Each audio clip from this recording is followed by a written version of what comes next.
Y Porti, ¿tú crees que Lawrence Stroll, el mega jefazo, hace bien ya en meter esa presión al equipo? Oye, ¿la victoria cuándo? Yo alucino Sí. porque dices, joder, que venimos de casi del barro y ya nos estás pidiendo ganar cuando hemos hecho 3 podios que son gloria.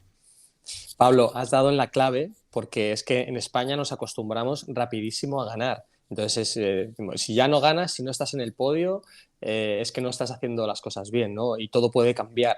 Y lo ha dicho Alonso, que la guerra de evolución va a ser bestial, ¿no? Y todos hemos visto que Mercedes ha dado un paso adelante antes de lo que esperábamos. Yo, por lo que he estado leyendo estos días en la prensa italiana y demás, hasta Imola ellos no van a tener un paquete importante, así que yo creo que Ferrari no va a estar en la pelea hasta por lo menos Imola o inicio. Mercedes ya está ahí en clasificación.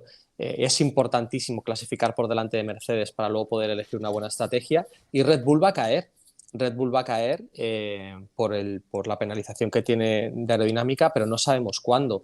¿Por qué presiona a Lawrence Stroll? Porque es un campeonato de listos, es un campeonato en el cual no puedes dejar pasar ninguna oportunidad y si no tienes la oportunidad de ganar ahora, a lo mejor te llega Mercedes y te quita las victorias. Y si tú estás ya contento con lo que estás haciendo, te vas a relajar. Estos coches que estamos viendo en pista son los que vienen del invierno, del coche que se creó durante el verano anterior, el primer desarrollo del coche y los primeros trabajos en el CFD y en el túnel. Son los que se ponen en los test y las 3 primeras carreras son los que hemos visto. A partir de ahora vamos a ver los coches con las implementaciones del trabajo aerodinámico en las fábricas y es donde vamos a ver cuánto vale el trabajo de cada uno de los ingenieros que tienen cada una de ellas. McLaren va a renovar su túnel de viento a partir de junio-julio. Puede que la segunda parte de la temporada McLaren de repente dé un salto importante hacia adelante. Y yo quiero dejar claro aquí que la idea de Fernando Alonso no es ganar una carrera. La idea de Fernando Alonso es pelear por el Mundial. Y esto se hace siendo más listo que el resto, aprovechando las oportunidades y sobre todo siendo muy regular. Si de repente Red Bull desaparece del mapa y Mercedes empieza a ganar carreras, tú tienes que ser el segundo equipo. Y ya veremos cómo se desarrolla un campeonato que está interesantísimo.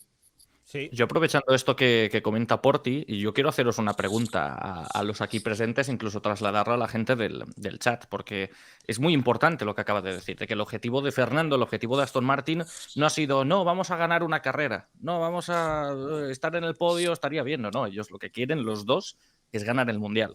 Y ganar el Mundial, Fernando Alonso por ahora tiene contrato ya no solo para esta temporada, sino también para la siguiente. Entonces, pregunta, y yo sé que esto es mucho más complicado y que al final las mejoras y el desarrollo del coche el año que viene, que los equipos también, Mercedes, Red Bull y Ferrari están pensando ya en el coche 2024 y todos los de la parrilla, pero vosotros si por ejemplo traéis las mejoras, las famosas mejoras de Imola, las de Canadá, y no tiene el efecto esperado porque el resto de competidores también mejora muchísimo, ¿vosotros nos plantearíais hacer un BMW Sauber y decir, mira, vamos bien, hemos dado un salto para adelante, pero lo que queremos es mucho más que esto? En lugar de intentar pelear una victoria a final de temporada, nosotros lo que queremos es jugárnosla e ir a por el Mundial. Y aquí quien no arriesga, pues no gana. Entonces BMW Sauber de 2006 a 2007 lo hicieron, de 2007 a 2008 lo hicieron y al final sí que tenían ese coche. Que bueno, de 2008 a 2009 también lo hicieron y al final le salió rana el intento, ¿no? Con el cambio de reglamento. Pero vosotros no pararíais el desarrollo del monoplaza de este año y diríais, vamos ya con el del año que viene, porque los podios están muy bien, pero queremos ganar. No olvidemos el plan, chicos. El plan, el famoso plan. La misión. Espera. El famoso plan de Fernando no era el plan de Alpine. ¿Por qué? Porque estando Fernando no está allí para esperar un año más, tío. Claro. No. O sea, por más que efectivamente a lo mejor la lógica desde aquí, desde casa, desde el televisor, quizás desde el paddock, alguno, no, escucha, vamos de carrerilla hasta donde lleguemos y el próximo año es nuestro año. No. Eso con Fernando no funciona así. La misión de Fernando se parece un poco al plan de Fernando de Alpine. Lo quiero todo, lo quiero ya. Y seguro que van a pelear por eso. Y no descartemos lo del Mundial, parece una auténtica locura. Tiene probabilidades bajas, seguramente no sé cuánto se paga la movida, pero creo que es un poco que mucho. Pero bueno, de momento está ahí, O sea Claro. que Que es que a tu pregunta, Víctor, a tu planteamiento, que está muy bien tirado, yo creo que Fernando lo quiere todo y lo quiere ya.